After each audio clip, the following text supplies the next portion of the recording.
orthopedic, but that's why I gotta dream it. Got a vision, now they see it. But they wanna ride, they used to hate, but it ain't gon' slide. I put this rapping on my life, I put this rapping on my life. And my dogs, no pedals. Don't care what them hoes say, no Cuervo. You say you really out here, but you ain't even there though. And I ain't talk about Robert when I say I need De Niro, Man, I'm talking.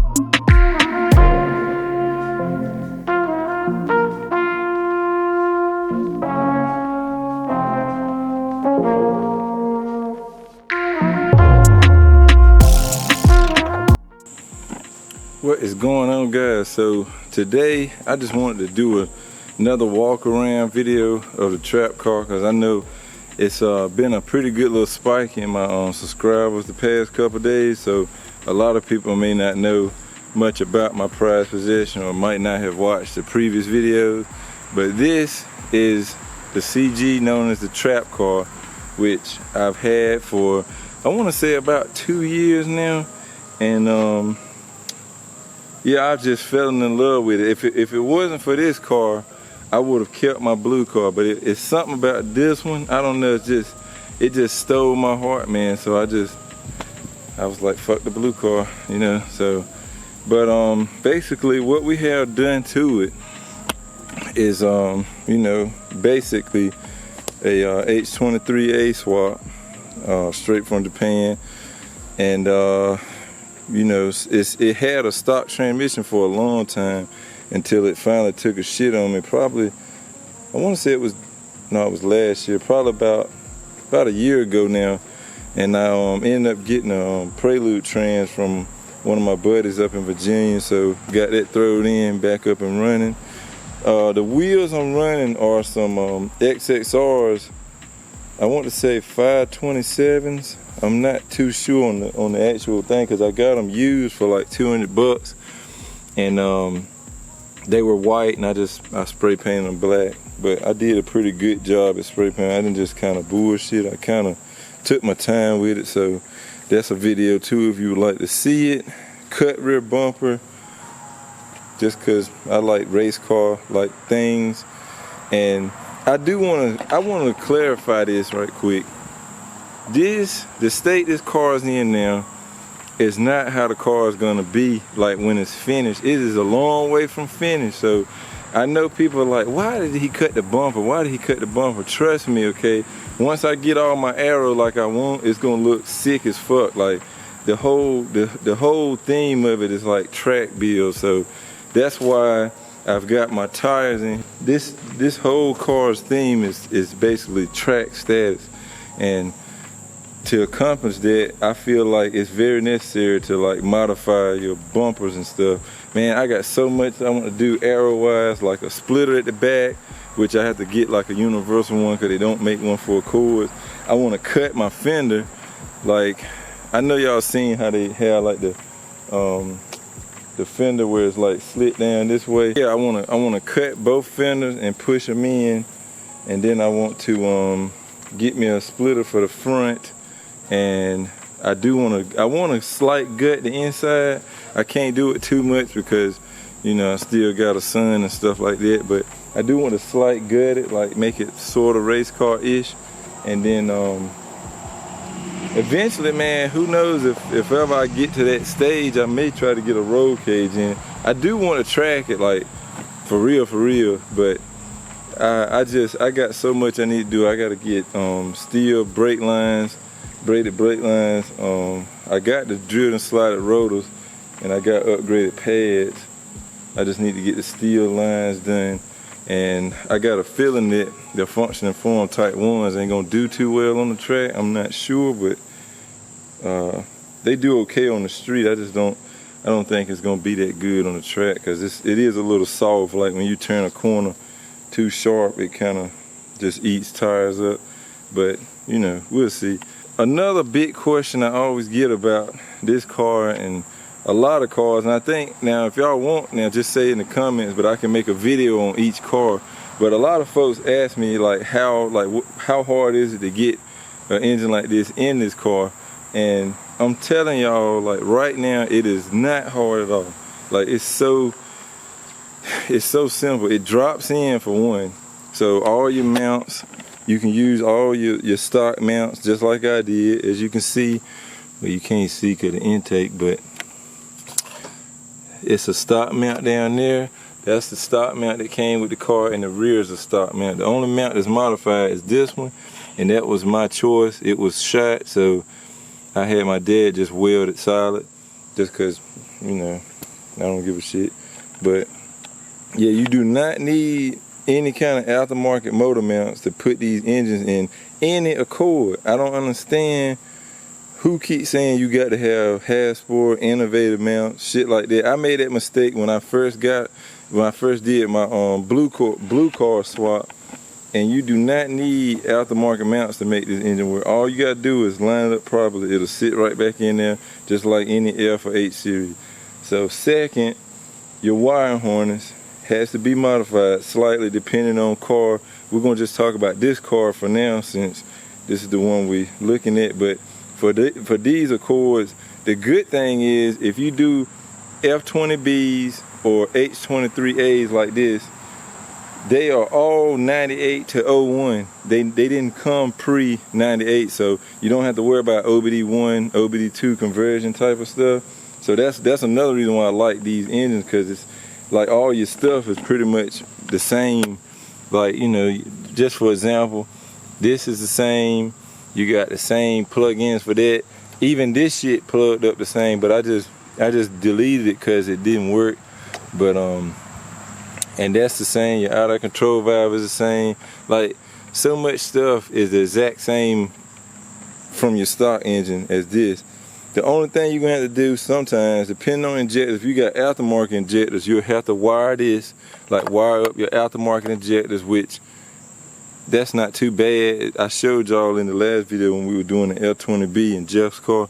But once you get that took care of, I always like to go to Rywire, but turns out eBay sells a pretty decent harness too. So you could go either route. I mean, Rywire shit, I think for this was like 50 bucks. eBay probably got it for around 20 or 30, but I mean, it's your car. I've been using Rywire since I started, and I just didn't want to switch it up. But you will need this because the OBD, the cars in Japan always have the crank position sensor built into the distributor, whereas USDM cars, some of them will have them like actually down there by the crank pulley. So you have to route it back. As you can see, this wire right here with the little mesh stuff around it, that comes from the plug, which usually goes to the sensor on that side. It comes from the plug back there and just routes back up to the distributor. No big deal. Something else with the with this model car, just 98. Now this is just 98, so all the ones that look like this, 98 to 01, the distributor, the factory distributor has this fat plug like this right here. And the only way, now maybe eBay got one, like I said, I never used them, but Rywire, at the time I did my first H23 in this car, they did not sell a plug like this. So what I ended up doing was, basically I just took the distributor, the factory distributor apart, and got the plug out of it, sent it to them, and they built my harness off of that plug. So when I got it back, it's like just plugging back up to the factory harness. So like I said, that's why I like them. They're good with customer service. All you gotta do is email them what you got going on, and chances are they can make a harness that'll work for you. Once you get the distributor situated, cause see, a lot of folks with distributors try to switch them out, and I don't like doing that. Don't do that. Like, they'll try to use like if you got an OBD2 car or OBD1 car and you got an OBD2 distributor, they'll try to switch it for an OBD1 distributor and make that work. I'm not that savvy when it comes to it. I'd rather make whatever distributor comes with the engine, make that work with the car I'm using it in. That way, you know, I don't have to worry about it, but preferences. Anyway, once you get that took care of, then all that's left is little shit like you gotta make a little bracket for your throttle cable, of course, because it'll be too long. The factory cable is too long for the H23, so you just make a bracket for that. Your fuel lines usually hook up pretty good, so you won't really have to modify them too much, except your returns.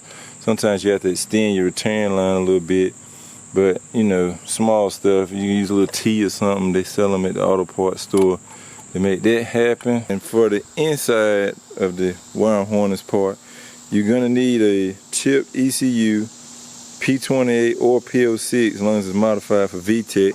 And then for anything OBD2, you gotta get an OBD2 to OBD1 jumper harness that converts, like it makes all your wires turn in the way you can plug an OBD1 computer in.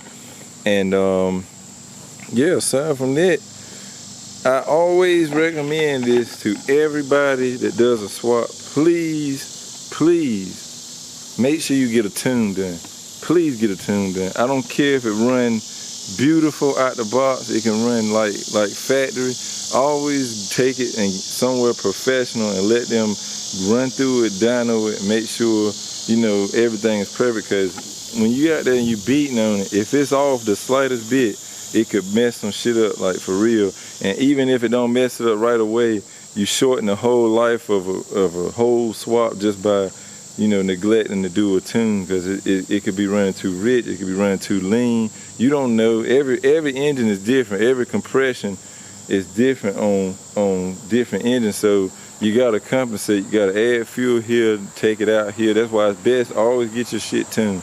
So please, if y'all don't listen to shit else I say in this video, get your car tuned. Say it with me, everybody. Get your car tuned. Shout out to Mills. But other than that, pretty much everything else is plug and play. Your air conditioner works. Your alternator works. Depending on how bougie you are and you want to keep power steering, you can do that. I may or may not make a video on it, because I never did power steering. Well, I did. I had power steering on here once, but after the first motor blew up, I couldn't get the pulley off down there, because you gotta change your harmonic balancer pulley down there to the one with two, like the one with for the belt for the alternator and the belt for the power steering. And then for this, everybody says they always tell you go get a Prelude mount, which is the simplest way. Get you one off of a 98 to 01 Honda Prelude, because you know they got the same head design. But personally, I took my factory F23 one and just cut it up a little bit, use a few washers to space it away from the hitting the top of the valve cover, and it worked like a charm. Stock power steering pump and everything. So I mean, it's your choice. If y'all would like, I could do a video on that if I ever decide to put power steering back. I don't really miss it that much, so I really hope that people would take heed to the stuff that I say, because it's probably, I don't know how long this video will be. It's probably gonna be pretty short. It's probably gonna be pretty short, and you'll be like, wow, is it really that easy? Yes, like it's so simple to do these swaps. That's why I try to tell people, but nobody wants to listen to me. Everybody wants to take it to this guy they know, and then they shit get messed up. Cause when you start cutting the factory harness, you gotta make sure it's in the right places, because there's very few places that you need to cut it. So if somebody go to trimming up everything, we can make this distributor work, man. We cut these wires. Tell them no, don't do that, because you don't have to do that. So, but it's your car at the end of the day. You know, I always say it, respect all bills. So however you get it done, if you make it run, you make it run. But it's always, in my experience, working on cars or doing swaps, I have never had an issue, like, unless it was the engine itself with my car. When you do a swap, it always starts up every time. Sometimes you'll have a clogged up injector, which make it skip some. Don't panic, check all your injectors, make sure they ain't dirty, because with my second H23, that's what I had. I had an issue with that.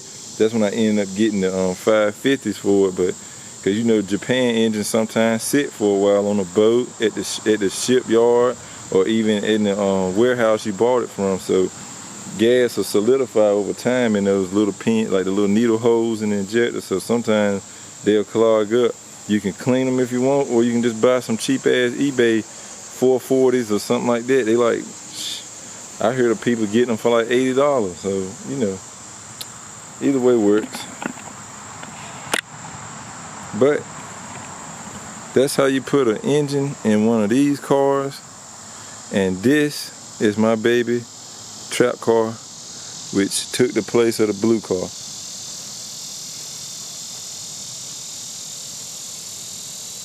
She's a beautiful thing, I tell you.